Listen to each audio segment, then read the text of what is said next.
La luz y la sombra del genio Ámsterdam, año 1606. En una ciudad que crecía al ritmo del comercio, los barcos y el oro, nació un niño destinado a iluminar el arte y a ser devorado por su propia luz. Su nombre era Rembrandt Harmenson van Rijn.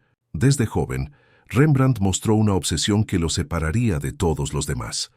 La luz, no la luz del día ni la del sol, sino esa otra, más profunda, más humana, que parecía salir de dentro de las personas. Mientras otros pintores buscaban la perfección técnica, él buscaba la verdad. No le interesaban los reyes ni los héroes. Le interesaban los rostros marcados por el tiempo, las manos de los obreros, la piel que envejecía. Desde su taller en Leiden, se hundía durante horas frente al lienzo, estudiando cómo una vela podía transformar un rostro en una historia. Sus primeros cuadros eran experimentos con esa magia. Pero a los 20 años, ya nadie dudaba de su talento. Su fama creció. La burguesía de Ámsterdam comenzó a encargarle retratos. Los comerciantes querían que los pintara, que los inmortalizara. Y Rembrandt lo hacía, pero con una crudeza inquietante. Mostraba las arrugas, las sombras, la vulnerabilidad. Era el primer pintor que no embellecía la verdad, la exponía. En 1631, su vida cambió para siempre. Conoció a Saskia van Uylenburg, una joven rica, alegre y culta, sobrina de un marchante de arte. Ella lo admiró desde el primer momento. Rembrandt, con su aspecto descuidado y su intensidad casi animal, la conquistó con lo único que tenía, su genio. Se casaron, y durante unos años Rembrandt vivió lo más cercano a la felicidad. Pintó como nunca. La lección de anatomía del Dr. Tulp, el retrato de Saskia, el banquete de Baltasar. La crítica lo llamaba el pintor de la verdad. Sus obras brillaban. Él brillaba. Pero la luz en la vida de Rembrandt siempre tuvo una sombra esperando detrás. La fortuna trajo exceso. Compró una casa enorme, coleccionó arte, antigüedades, armas, y gastó sin medida. Su ambición crecía tanto como su talento. Rembrandt ya no quería solo pintar la luz, quería poseerla. Sin embargo, Saskia enfermó. La tuberculosis comenzó a consumirla poco a poco, hasta que murió en 1642. Tenía solo 30 años. Rembrandt quedó devastado. La mujer que le había dado su alegría, su equilibrio y su inspiración se había ido. Y algo en él cambió para siempre. Desde entonces, su luz comenzó a volverse más densa, más trágica, más íntima. La pincelada, antes suave, se volvió áspera. Los colores, antes radiantes, se apagaron. Era como si pintara a través del dolor, pero el mundo no lo entendió. Y lo que antes fue admiración, pronto se transformó en rechazo. Rembrandt había empezado su caída. La ruina del pintor de la luz tras la muerte de Saskia. Rembrandt quedó atrapado en un mundo que no podía controlar. El dolor se convirtió en obsesión, y la obsesión en gasto sin medida. Su hogar se llenó de objetos preciosos, cuadros antiguos, esculturas y libros, acumulando riqueza y problemas, porque aunque la ciudad de Ámsterdam admiraba su talento, nadie admiraba su imprudencia financiera. En 1647 llegó el primer golpe, quiebra oficial. Su casa enorme, su taller, incluso sus pertenencias personales fueron subastadas. Se quedó sin su refugio, sin su lujo, y con deudas que lo perseguirían años. Al mismo tiempo, su fama comenzaba a menguar. Nuevos pintores jóvenes surgían, y los comerciantes preferían rostros más pulidos, más convencionales. Pero su vida privada tampoco encontraba paz. Rembrandt había tenido un hijo ilegítimo antes de casarse con Saskia, y después de su muerte, sus hijos restantes murieron uno tras otro. La pérdida de seres queridos parecía una maldición. Cada pincelada, cada cuadro, llevaba la marca de la muerte. Mientras el mundo lo abandonaba, él seguía trabajando con la misma intensidad febril. Sus autorretratos ahora mostraban la desesperación. La mirada ya no era confiada. Era desafiante, dolida, introspectiva. Su rostro se convirtió en un espejo de la tragedia. Líneas profundas, ojos hundidos, un espíritu que parecía luchar por no desaparecer. En 1650, Comenzó una relación tormentosa con Hendrik Stoffels, su criada y musa, más joven que él. Ella se convirtió en su compañera, pero también en un símbolo de escándalo. La sociedad lo juzgaba, un hombre maduro, arruinado y famoso, viviendo con una mujer fuera del matrimonio. El rumor se propagó rápido. La moralidad de Rembrandt era cuestionada, incluso por sus propios mecenas. Mientras tanto, sus encargos se volvieron más escasos. Los coleccionistas dudaban, y el pintor que una vez había dominado la luz, ahora se encontraba rodeado de sombras, reales y figurativas.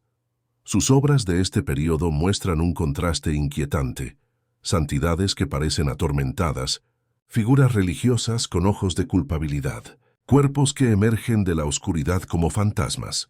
Era su vida hecha pintura, dolor, culpa y desesperación convertidos en luz y sombra. Y entonces llegó el golpe final. Su hijo Titus enfermó gravemente. Rembrandt luchó por mantenerlo con vida, pero la enfermedad se llevó al joven en 1654. El hombre que había visto morir a todos los que amaba hasta ese momento estaba solo, en la ruina y con su corazón roto, en medio de la soledad.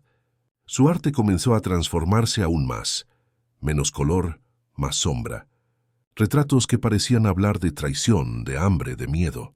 Los cuadros de Rembrandt ahora tenían un filo, mostraban la fragilidad humana en toda su crudeza.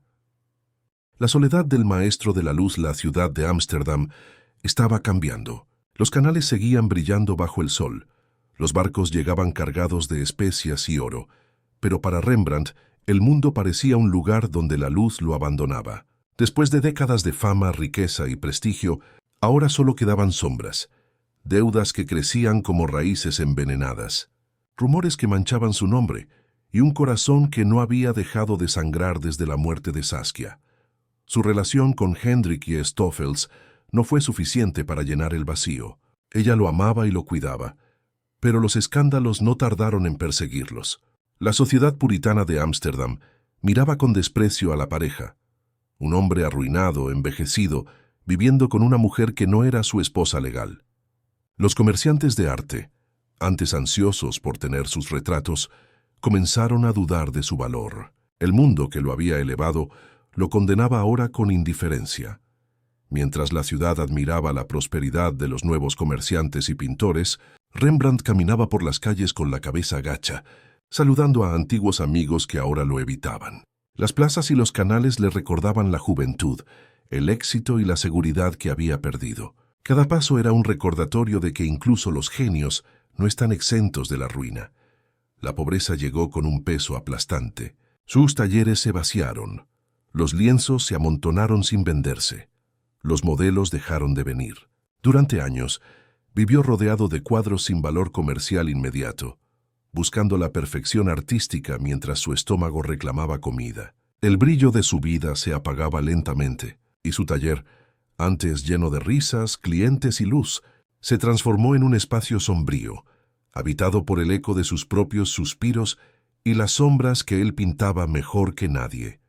Su hijo, Titus, se convirtió en su única compañía, un hilo frágil de esperanza en un mundo que parecía conspirar contra él. Pero la vida tenía otros planes. Titus enfermó, y Rembrandt, consumido por deudas y agotamiento, vio cómo se apagaba la última chispa de su felicidad. La pérdida fue devastadora. Su hijo, su futuro, su último refugio emocional desaparecieron en cuestión de semanas. A medida que la tragedia personal se acumulaba, su arte adquirió una nueva intensidad. Ya no eran retratos ni escenas bíblicas, eran confesiones.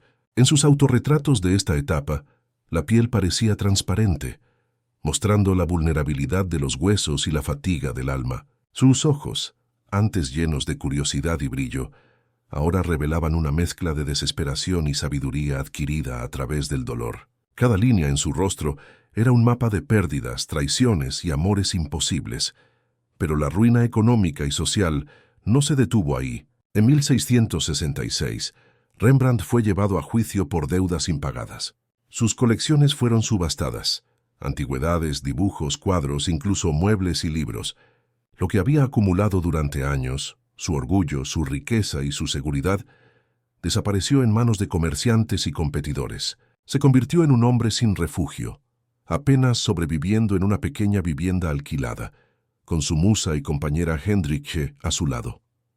El escándalo social y profesional lo siguió hasta el final. Pintores rivales se burlaban de él, los mecenas lo rechazaban y los críticos lo atacaban. Decían que su estilo estaba pasado de moda, que su obsesión con la luz y la sombra ya no era relevante, que sus retratos eran demasiado crudos, demasiado humanos. El pintor que había revolucionado el arte europeo, que había enseñado al mundo a ver el alma en los ojos de los hombres y mujeres comunes, ahora era considerado un excéntrico arruinado, y aún así Rembrandt seguía pintando. Sus últimos años fueron un equilibrio precario entre la pobreza, la soledad y la creación. No se detuvo. Cada pintura era una batalla, cada pincelada un acto de resistencia. Retrataba ancianos, niños, mendigos, santos y él mismo, siempre con esa luz interior que lo había definido. Sus cuadros se convirtieron en crónicas de la condición humana. Sufrimiento, pasión, derrota y resiliencia. El final llegó en 1669. Rembrandt murió solo, sin la riqueza que había disfrutado, sin la seguridad que alguna vez tuvo y sin la mujer que había amado para siempre. Sus restos fueron enterrados en una tumba anónima, en la iglesia Westerkerk de Ámsterdam. Ni lápida ni monumento, solo silencio. Pero el legado del hombre sobrevivió. Sus obras, vendidas o heredadas, comenzaron a ser redescubiertas, admiradas y veneradas. La caída de Rembrandt, su vida marcada por la tragedia, el amor perdido, la pobreza y el escándalo, se convirtió en un ejemplo de cómo la luz más intensa puede coexistir con la sombra más profunda. La luz que sobrevivió a la caída. Después de su muerte en 1669, la ciudad de Ámsterdam continuó su rutina. Canales brillando al sol, mercados abarrotados, comerciantes con barcos llenos de especias y seda. Pero los lienzos de Rembrandt empezaban a recorrer un camino distinto, silencioso, inevitable hacia la eternidad. Sus obras tardías, oscuras y profundamente humanas comenzaron a ser redescubiertas. Coleccionistas y nobles europeos empezaron a buscar sus cuadros, reconociendo algo que sus contemporáneos habían ignorado: la fuerza emocional que atravesaba cada pincelada, cada contraste de luz y sombra, cada mirada en sus retratos. Se entendió que el maestro no solo había pintado rostros, había pintado el alma humana en toda su vulnerabilidad, su culpa y su belleza. La tragedia personal de Rembrandt se convirtió en parte del mito. Se contaba la historia del genio que alcanzó la fama, la riqueza y la admiración, pero que fue destruido por la muerte de sus seres queridos, la ruina financiera y la indiferencia de la sociedad. Su vida entera pasó a ser interpretada como una lección sobre la fragilidad del éxito y la inevitabilidad del destino. Con el tiempo, sus cuadros empezaron a ser considerados patrimonio universal. La ronda de noche, la lección de anatomía del Dr. Tulp, sus autorretratos tardíos. Cada obra era estudiada, analizada, admirada. La humanidad comenzó a comprender que el hombre que murió solo y arruinado había logrado algo que pocos alcanzan: crear un arte que trasciende siglos, generaciones y culturas.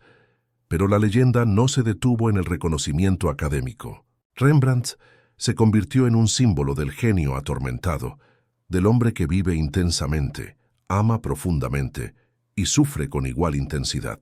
Sus deudas, sus escándalos y su caída se transformaron en un drama épico que elevó su figura más allá de la historia del arte. Un mito oscuro, fascinante y humano.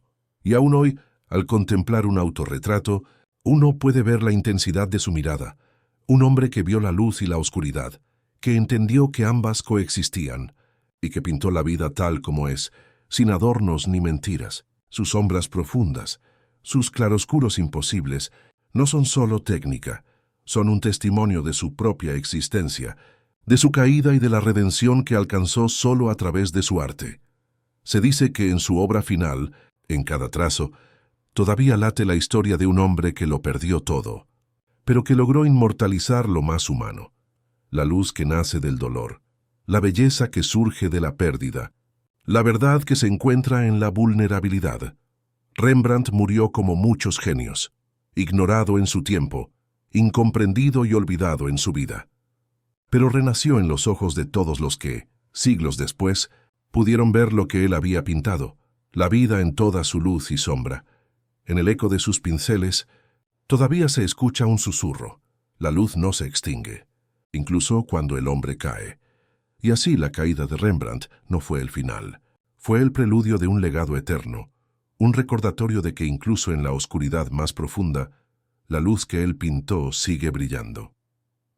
El reconocimiento tardío y la sombra eterna. Tras su muerte, Ámsterdam siguió su curso.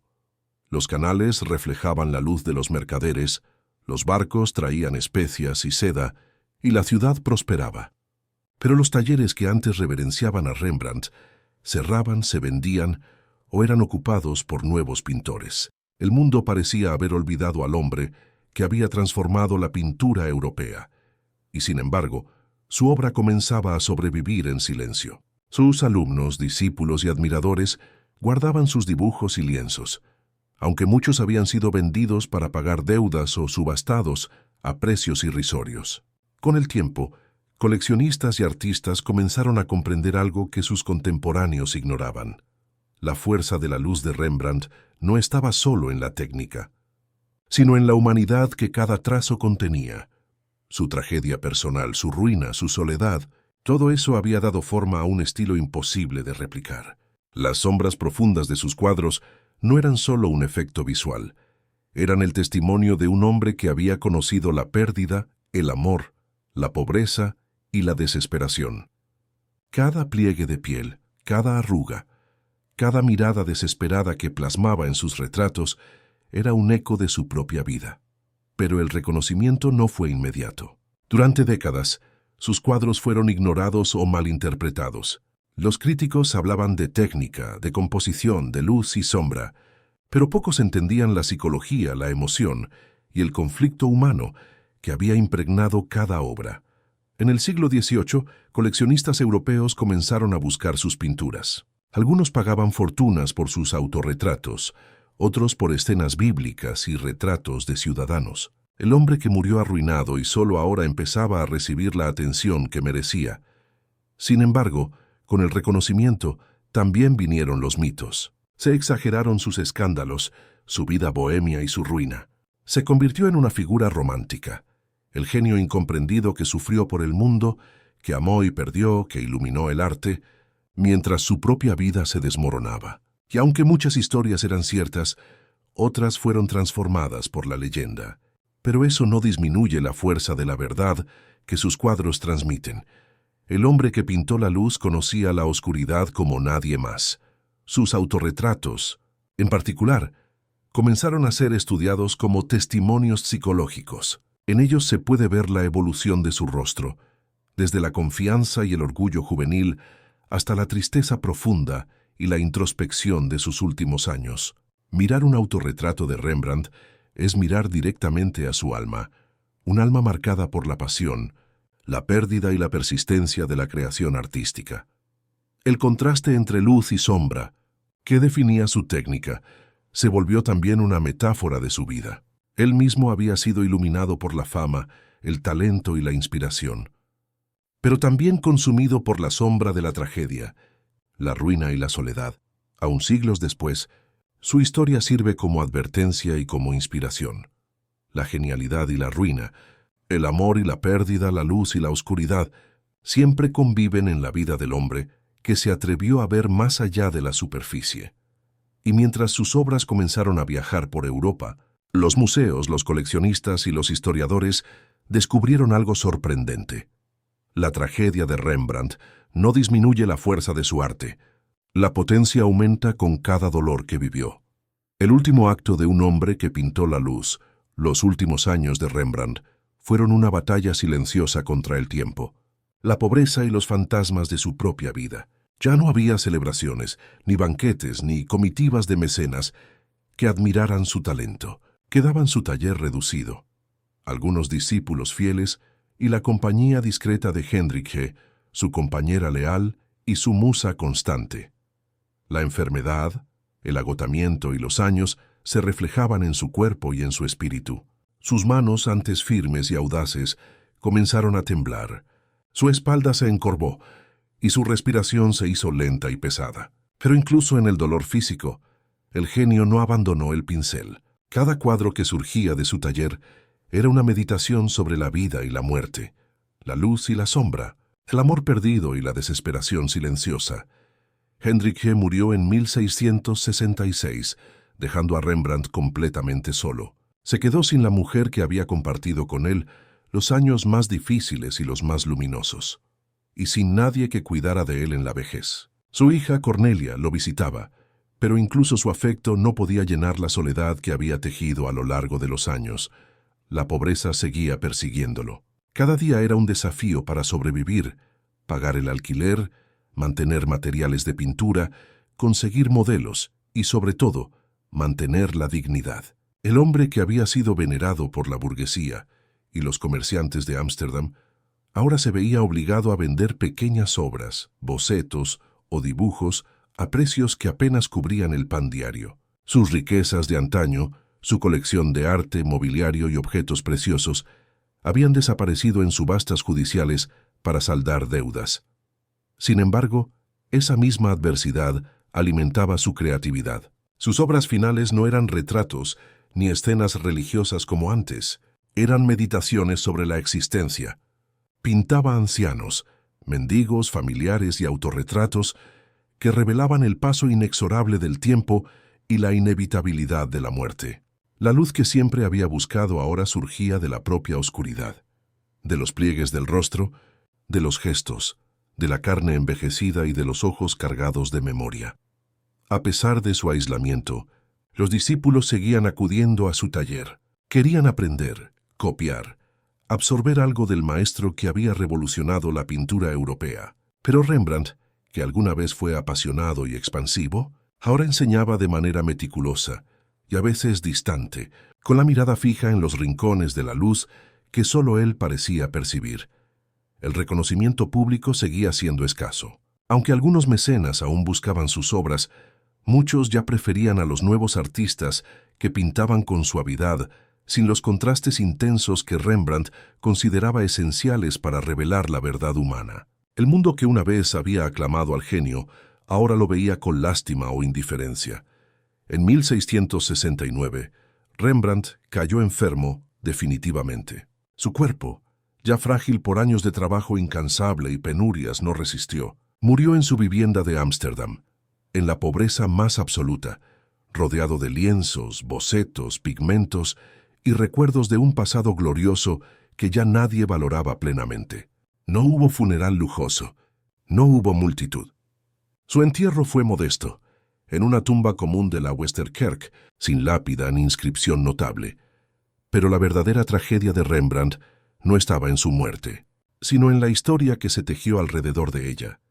Un hombre que iluminó el arte con su genio, que capturó la luz de la humanidad en sus lienzos, terminó olvidado y solo, condenado a que el mundo apreciara su talento demasiado tarde.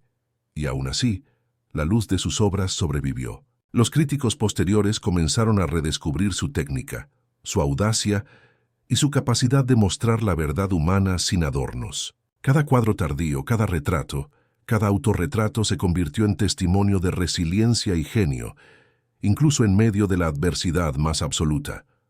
Rembrandt había caído. Sí, pero su obra continuó iluminando siglos enteros, recordando a todos que la luz más intensa muchas veces nace de la sombra más profunda.